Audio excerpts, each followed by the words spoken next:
بخاری اور مسلم کے الفاظ ہیں، اللہ کے نبی کے پاس ایک عورت آتی ہے، ذهب الرجال بحدیثک یا رسول اللہ، اے اللہ کے نبی آپ کی ساری باتیں تو مرد حضرات سنتے ہیں، آپ عورتوں کے لیے تو کوئی تقریر نہیں کرتے، کوئی خطبہ نہیں دیتے، عورتوں تک تو آپ کی باتیں نہیں پہنچ پاتی ہیں، فاجعل لنا من نفسک یوما، اے اللہ کے نبی آپ ہفتے میں کوئی ایک دن لیڈیز کے لیے اسپیشل مقرر کر دیں۔ اللہ کے پیارے نبی نے فرمایا ٹھیک ہے، فاجتمعنا فی مکان کذا و کذا فی یوم کذا و کذا، اللہ کے نبی نے فرمایا فلاں گھر میں فلاں تاریخ کو فلاں دن کو اکٹھا ہو جاؤ، اور اللہ کے پیارے نبی اس کے بعد عورتوں میں دین کی باتیں کریں۔ یہ نبی کے دور کی عورتوں کا حال، مدینہ کے انصار کی عورتیں اللہ کے پیارے نبی کے پاس آتی تھیں اور دین کے ایسے مسائل جو پرائیویٹ مسائل ہوتے تھے، طہارت کے ایسے مسائل جس کو پوچھنے میں عورتیں جھجکتی ہیں، وہ بے جھجک آ کر کے اللہ کے نبی سے پوچھا کرتی ہیں۔ بلکہ اماں عائشہ نے ایک موقع پر بڑی حیرت کا اظہار کرتے ہوئے فرمایا نعم النساء نساء الانصار لا یمنعهن الحیاء ان یتفقهن فی الدین، کہ انصار کی عورتیں اس معاملے میں بہت آگے ہیں، وہ دین کو سیکھنے کے بارے میں شرماتی ہیں۔ آج ہمارے یہاں دین سکھانے کے نام پر کچھ نہیں ہے میرے بھائی، اور اس کا نتیجہ یہ ہے کہ شرک کے اڈے عورتوں سے آباد، مزارات پر حاضری میں عورتیں آگے ہیں، گنڈے تعویذ میں عورتیں آگے ہیں، بدعقیدگی کے کاموں میں عورتیں آگے ہیں، بدعت و خرافات کے معاملے میں عورتیں آگے ہیں۔ کیوں میرے بھائی؟ کیونکہ ہم نے عورتوں کو دین سکھایا ہے۔ اللہ کے نبی کے پاس جب عورتیں آتی تھیں، سب سے پہلے اللہ کے نبی ان کو شرک سے منع کرتے تھے، ان کو توحید سکھایا کرتے تھے۔ اللہ نے فرمایا سورہ ممتحنہ کے اندر یا ایھا النبی اذا جاءک المؤمنات یباینک علی الا یشرکن باللہ، اے نبی جب ایمان والی عورتیں آپ کے پاس آ کر کے آپ سے اس بات پر بیعت کریں کہ وہ اللہ کے ساتھ شرک نہیں کریں گی، ولا یسرقن وہ چوری نہیں کریں گی، ولا یزنین وہ زنا نہیں کریں گی، ولا یقتلن اولادہن وہ اپنی اولاد کو قتل نہیں کریں گی، ولا یاتین ببہتان یفترینہ بین ایدیہن وارجلہن وہ کسی کے اوپر کوئی جھوٹا بہتان نہیں لگائیں گی، ولا یعصینک فی معروف اور اے نبی وہ آپ کی کوئی نافرمانی نہیں کریں گی، فبایعہن تو اے نبی آپ ان عورتوں سے بیعت کیجئے، ان عورتوں سے ایگریمنٹ لیجئے، ان سے وعدہ لیجئے۔ عورتیں آ رہی ہیں، اللہ کے نبی ان کو توحید سکھا رہے ہیں، شرک سے منع۔ عبداللہ بن مسعود رضی اللہ تعالیٰ عنہ بڑے مشہور صحابی ہیں، ان کے گھر میں ایک عورت آتی ہے جھاڑ پھونک کرنے والی، ان کی بیوی کو کوئی بدن کے اندر کوئی زخم ہوا تھا، وہ جھاڑ پھونک کرنے کے لیے آتی ہے۔ عبداللہ بن مسعود کی عادت تھی گھر میں داخل ہوتے تھے کھانستے تھے تاکہ گھر والوں کو پتہ لگ جائے کہ گھر میں کون آ رہا ہے۔ جیسے ہی اس عورت کو پتہ چلا وہ جلدی سے چھپ گئی، اس کو معلوم تھا کہ عبداللہ بن مسعود بہت سخت آدمی۔ عبداللہ بن مسعود گھر میں داخل ہوئے اور اپنی بیوی کے گلے میں تعویذ دیکھا اور بڑے غصے میں فرمایا کہ ایک ایمان والی عورت کے لیے جائز نہیں ہے کہ اس کے گلے میں تعویذ اور وہ تعویذ اٹھا کے پھینکے۔ یہ صحابہ کرام کی غیرت تھی میرے بھائی، ان کی عقیدے کی غیرت تھی، ان کی ایمانی غیرت تھی۔ آج ہمارے معاشرے میں جو بدعقیدگی پھیلی ہے خاص طور سے خواتین میں، اس کو دور کرنے کے لیے ہم نے کیا انتظام کیا؟ قرآن کریم کی جو آیت میں نے آپ کے سامنے خطبہ مسنونہ کے بعد پڑھی، اس میں یہی میسج ہمیں تو دیا گیا ہے، وَاذْكُرْنَ مَا يُتْلَى فِي بُيُوتِكُنَّ مِنْ آيَاتِ اللَّهِ وَالْحِكْمَةِ، اے نبی کی عورتوں تمہارے گھروں میں جو قرآن پڑھا جاتا ہے اور جو حدیث پڑھی جاتی ہے تم اس کو یاد کیا کرو۔ وَاذْكُرْنَ کا دو مطلب ہوتا ہے، اس کو یاد کرو اور ایک مطلب ہوتا ہے اس پر ڈسکس کرو۔ بھئی آج کس گھر میں ساس بہو میں نماز کے طریقے پر ڈسکس ہو رہی ہے؟ کس گھر میں ساس بہو میں قبر کے عذاب کی چنتا ہو رہی ہے اور آخرت کی فکر ہو رہی ہے؟ آج گھروں میں ساس بہو میں نند اور بھابھی میں اگر ڈسکشن ہوتا ہے، گفتگو ہوتی ہے، دنیا کے بارے میں ہوتی ہے، فیشن کے بارے میں ہوتی ہے، شادی بیاہ کے بارے میں ہوتی ہے، رسم و رواج کے بارے میں ہوتی ہے۔ قرآن کہہ رہا ہے کہ مسلمان کے گھر میں قرآن و حدیث کا ڈسکشن بھی ہونا چاہیے۔ وَاذْكُرْنَ مَا يُتْلَى فِي بُيُوتِكُنَّ مِنْ آيَاتِ اللَّهِ وَالْحِكْمَةِ، اے نبی کی عورتوں تمہارے گھروں میں قرآن و حدیث کی تعلیم ہونی چاہیے۔ اپنی بیٹیوں کو تعلیم دو میرے بھائی، اپنی بہنوں کو تعلیم دو. آپ نے صرف قرآن پڑھا لیا اور دینی تعلیم کے نام پر آپ نے حافظ جی کو بلا کر کے قرآن پڑھا لیا، یہ آپ نے حق ادا نہیں کیا. آج ہمارے گھر کی عورتوں کو دین کیا ہے، ایمان کیا ہے. آج نتیجہ اس کا یہ ہے کہ آج ہمارے گھروں میں بے حیائی پنپ رہی ہے، بے پردگی پنپ رہی ہے، اور جلتی پہ تیل کا کام کیا ہے موبائل نے. آج معاشرے کے بگاڑ میں بہت بڑا سبب بن چکا ہے یہ موبائل. سوشل میڈیا کا دور ہے، فیس بک کا دور ہے. ہر آدمی، ہر عورت آج سوشل میڈیا استعمال کر رہا ہے. اب ظاہر ہے کون کس کے ان باکس میں جا کر کیا بات کر رہا ہے کون جانتا ہے. یہ جو خلوت حاصل ہوئی مرد اور عورت، یہ جو تنہائی حاصل ہوئی، فیس بک نے عطا کی، واٹس ایپ نے عطا کی، انسٹاگرام نے عطا کی، یہ خلوت بڑی خطرناک ہے. اللہ کے پیارے نبی فرماتے ہیں لا یخلون رجل بامرأۃ الا وثالثهما الشیطان. جب کوئی مرد کسی عورت کے ساتھ اکیلا ہوتا ہے، تنہائی میں ہوتا ہے، چاہے وہ مرد اپنے دور کا سب سے بڑا علامہ ہو اور وہ عورت اپنے دور کی سب سے بڑی متقی ہو، جب بھی کوئی مرد کسی عورت کے ساتھ تنہائی میں ہوتا ہے، اکیلے میں ہوتا ہے، الا وثالثهما الشیطان، تو وہاں پر تیسرا شیطان ضرور ہوتا ہے. ایک لڑکی فیس بک چلا رہی ہے، اس کے فیس بک پر میسنجر پر ایک لڑکا میسج کرتا ہے، کہتا ہے کہ میں تیرا دینی بھائی. یہ کوئی دینی بھائی نہیں ہوتا، غلط بات ہے، بے بنیاد بات ہے. اور اگر کوئی دینی بھائی ہے تو آپ کو اس کو اس بات کی پرمیشن نہیں دینی چاہیے کہ وہ آپ کے ان باکس میں آ کر کے آپ سے پرسنل کوئی بات کرے. سوشل میڈیا نے آج خلوت عطا کر. میرے بھائیوں، قرآن کریم نے 1400 سال پہلے ایک عورت کو موبائل پر بات کرنے کا سلیقہ سکھایا ہے. اللہ نے فرمایا سورہ احزاب کے اندر فلا تخزان بالقول فیطمع الذی فی قلبہ مرض وقلن قولا معروفا. اے نبی کی عورتوں، جب تمہیں کسی غیر مرد سے بات کرنے کی ضرورت پڑے تو تمہاری آواز میں لچک نہیں ہونی چاہیے، تمہاری آواز میں مٹھاس نہیں ہونی چاہیے، تمہاری آواز میں لوچ نہیں ہونا چاہیے، ورنہ سامنے والے کے دل میں اگر کوئی شہوت کی بیماری ہے تو وہ تمہارے بارے میں غلط امیدیں پال سکتا. شریعت نے زناکاری اور بدکاری کے راستے پہ جگہ جگہ بیریکیڈنگ لگائی ہے، جگہ جگہ پابندی لگائی ہے. عورت کو شروع سے روکا ہے، تجھے بات کیسے کرنی ہے، کسی غیر مرد کے ساتھ اگر بات کرنے کی نوبت آ جائے تجھے بات کیسے کرنی ہے.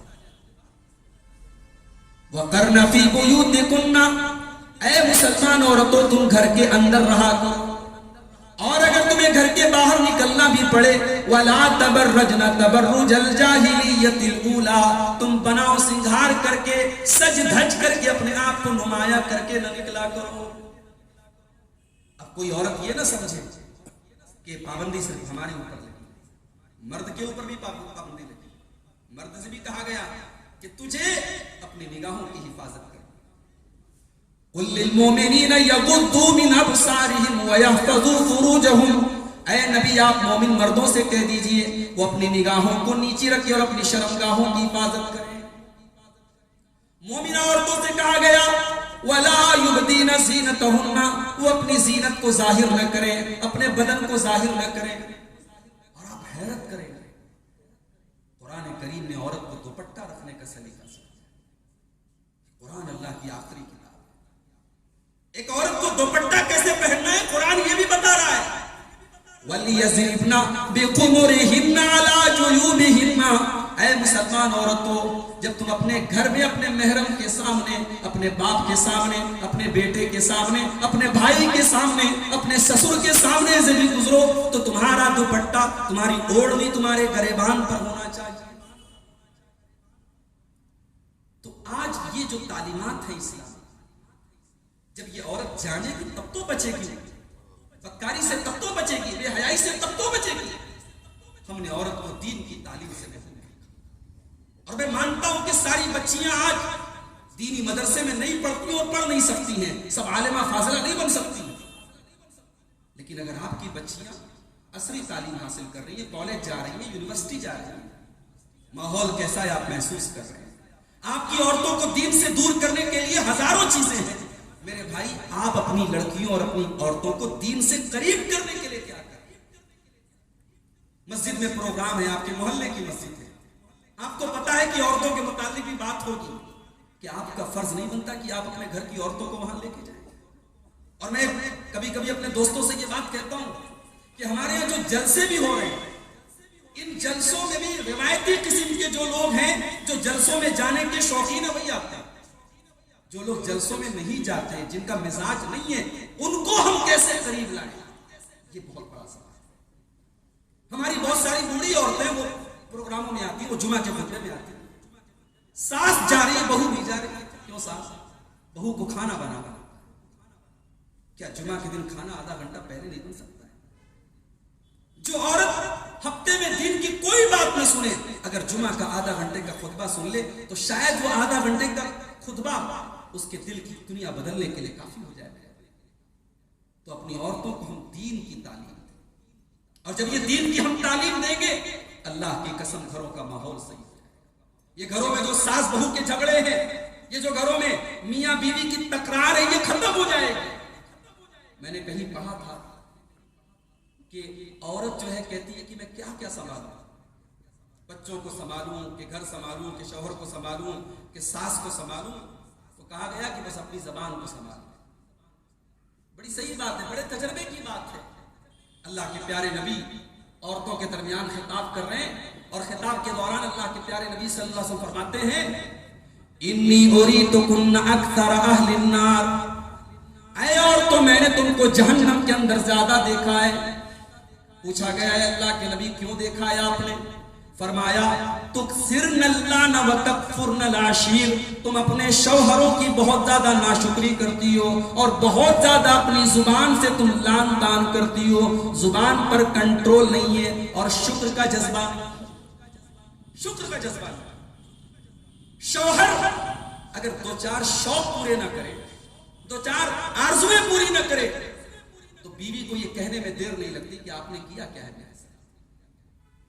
دنیا داری اور دنیا پرستی اتنی حاوی ہو چکی ہے کہ آج آخرت کی کوئی طلب نہیں ہے، نہ مردوں کے اندر نہ عورتوں۔ میرے پیارے ساتھیوں، میری پیاری ماں بہنوں، اگر کبھی موقع ملے تو اللہ کے نبی کی بیویوں کی زندگی بھی پڑھ لینا۔ حضرت عائشہ اپنے بھانجے سے کہتی ہیں، عروہ ابن زبیر سے کہتی ہیں، یبن اختی، اے میرے بھانجے، ان کننا لننظر الی الہلال، ہم دو مہینے تک ہم جب چاند دیکھتے تھے، ایک مہینہ گزرتا جاتا تھا، دوسرے مہینے کا چاند دیکھتے تھے، دوسرے مہینے کا چاند گزر جاتا تھا، تیسرے مہینے کا چاند دیکھتے تھے۔ وما اوقد وما كان يوقد في ابيات رسول الله صلی اللہ علیہ وسلم النار، دو مہینے گزر جایا کرتے تھے اور اللہ کے نبی کے گھر میں چولہا نہیں جلتا تھا، اللہ کے نبی کے گھر میں آگ نہیں جلتی تھی۔ عروہ بن زبیر کہتے ہیں، اے خالہ جان، فما كان يعيشكم، جب آپ کے گھر میں چولہا نہیں جلتا تھا تو آپ کا گزر بسر کیسے ہوتا تھا؟ ہم عائشہ فرماتی ہیں، الاسودان، ہم کھجور کھا کر کے اور پانی پی کر کے گزارا کیا کرتے تھے۔ میرے بھائیوں، نبی کی بیویوں نے اس سادگی کے ساتھ، اس غربت کے ساتھ اور اس پریشانی کے ساتھ زندگی گزاری، لیکن جب حالات بدلے، جب دور بدلا، جب غزوہ حنین کا موقع آیا اور مسلمانوں کے پاس دولت کی فراوانی آئی، تو اللہ کے نبی کی بیویوں کو بھی محسوس ہوا کہ ہمارا بھی لائف اسٹائل کچھ چینج ہونا چاہیے، ہمارے گھر میں بھی کچھ عیش و آرام آنا چاہیے۔ انہوں نے اللہ کے نبی کے سامنے یہ ڈیمانڈ بھی کر دی کہ اے اللہ کے نبی، اب ہمیں جو سال میں خرچ دیا جاتا ہے، اب اس خرچ کے اندر کچھ اضافہ ہونا چاہیے، کچھ بڑھوتری ہونی چاہیے۔ غلط تو نہیں تھا نا بھائی، دنیاوی پوائنٹ آف ویو سے غلط تو نہیں تھا، سب کو حق ہے اچھی زندگی جینے کا، اچھے مکان میں رہنے کا، اچھے گھر میں رہنے کا، اچھا کپڑا پہننے کا، مطالبہ غلط تو نہیں تھا، مگر اللہ کو اپنے نبی کی بیویوں کا یہ مطالبہ پسند نہیں آیا۔ اللہ نے قرآن کی 2 آیتیں نازل کی، قرآن کے 21ویں پارے کی لاسٹ کی 2 آیتیں، سورہ احزاب کی آیت نمبر 28 اور 29، 28 اور 29۔ یا ایھا النبی قل لأزواجك إن كنتن تردن الحياة الدنيا وزينتها فتعالين أمتعكن وأسرحكن سراحا جميلا، اے نبی اپنی بیویوں سے کہہ دیجئے اگر تم کو دنیا کی زندگی چاہیے اور دنیا کا عیش و آرام چاہیے، دنیا کی سجدت چاہیے تو ٹھیک ہے، تم نبی کے گھر سے نکل جاؤ، ہم تمہیں دنیا کی دولت دے دیتے ہیں، لیکن پھر تم نبی کے گھر میں رہنے کا ادھیکار کھو دو گی، پھر تم نبی کے گھر میں نہیں رہ سکتی۔ وَإِن كُنتُنَّ تُرِدْنَ اللَّهَ وَرَسُولَهُ وَالدَّارَ الْآخِرَةَ، اور اے نبی کی عورتوں اگر تم اللہ سے محبت کرتی ہو اور رسول سے محبت کرتی ہو اور آخرت میں اپنا گھر بنانا چاہتی ہو، فَإِنَّ اللَّهَ أَعَدَّ لِلْمُحْسِنَاتِ مِنْكُنَّ أَجْرًا عَظِيمًا، تو تم نیکی کے کام کرتی رہو اور نبی کے گھر میں جو بھی حالات آئیں ان حالات کو فیس کرتی رہو، اللہ نے تمہارے لیے جنت تیار کر کے رکھی۔ جب یہ دو آیتیں نازل ہوئی، اللہ کے پیارے نبی صلی اللہ علیہ وسلم سب سے پہلے اپنی بیوی، سب سے محبوب بیوی حضرت عائشہ کے پاس اور کہا کہ عائشہ یہ قرآن کی دو آیتیں ہیں، اللہ تم کو چوائس دے رہا ہے، اللہ تم سے کہہ رہا ہے کہ چاہو تو تم دنیا کا عیش و آرام لے لو لیکن نبی کے گھر سے چلی جاؤ، اور چاہو تو دنیا کے اندر تھوڑی تکلیف اٹھا لو لیکن نبی کے ساتھ رہو۔ اے عائشہ تم سوچ سمجھ کے جواب دو، اپنے ماں باپ سے مشورہ کر کے جواب دو، مجھے جلدی نہیں ہے، سوچ سمجھ کے جواب دو۔ اما عائشہ فرماتی ہیں، بخاری کے الفاظ ہیں، اما عائشہ فرماتی ہیں افی ھذا استامر وابویا، اے اللہ کے نبی آپ کیسی بات کر رہے ہیں، کیا اس بارے میں اپنے ماں باپ سے مشورہ کرنے جاؤں گی؟ مجھے کوئی ضرورت نہیں اپنے ماں باپ سے مشورہ لینے کی۔ اخترت اللہ ورسولہ والدار الآخرہ، اے اللہ کے نبی میرا ایک ہی جواب ہے، میں اللہ کو چنتی ہوں، میں رسول کو چنتی ہوں، میں آخرت کو چنتی ہوں، نہیں چاہیے مجھے دنیا کا عیش و آرام، نہیں چاہیے مجھے سہولت کی زندگی، میں تکلیف اٹھا لوں گی، میں پریشانی اٹھا لوں گی لیکن میں آپ کے ساتھ رہنا چاہوں گا۔ یہ نبی کی بیویاں تھی، نبی کے کمرے کیسے تھے میرے بھائی، آج اللہ نے ہم کو کتنا نوازا ہے۔ ذرا کبھی نبی کی سیرت پڑھو، نبی نے کیسی زندگی گزاری ہے، اس نبی نے اپنے لیے کچھ نہیں بنایا۔ عبد الملک بن مروان کے دور میں جب مسجد نبوی کی توسیع کا کام ہونے لگا تو ازواج مطہرات کے حجروں کو توڑا جانے لگا، چھوٹے چھوٹے حجرے تھے، مٹی کا فرش تھا، کھجور کی لکڑیوں کے پلر تھے، ایک معمولی سے ٹاٹ کا پردہ تھا اور انسانی قد سے تھوڑی سی اوپر اس کی ہائٹ تھی۔ یہ چھوٹے چھوٹے کمرے تھے جس میں اس امت کی مائیں رہا کرتی تھی، امہات المومنین رہا کرتی تھی۔ جب ان کمروں کو توڑا جا رہا تھا مدینہ کے اندر بڑے غم کا ماحول تھا، بڑے صدمے کا ماحول تھا۔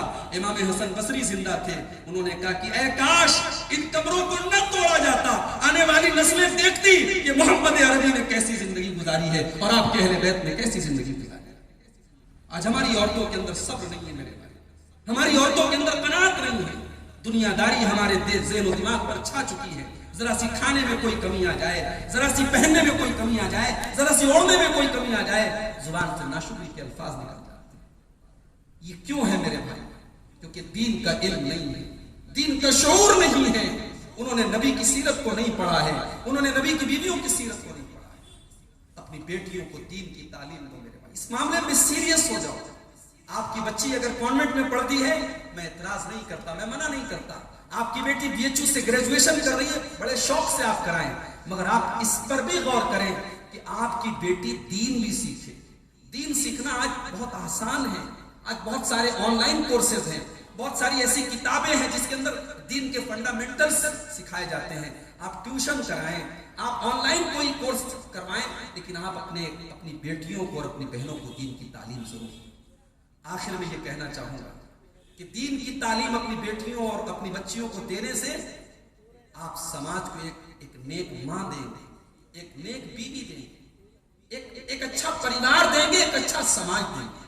عربی کا ایک شاعر کہتا ہے الام مدرسۃ اذا اعددتها اعددت شعبا طیب الاعراق، کہ ماں اپنے آپ میں ایک مدرسہ ہوتی ہے، ماں اپنے آپ میں ایک اسکول ہوتی ہے۔ اگر آپ نے سماج کو ایک اچھی ماں دے دیا تو آپ نے ایک اچھی نسل دے دی۔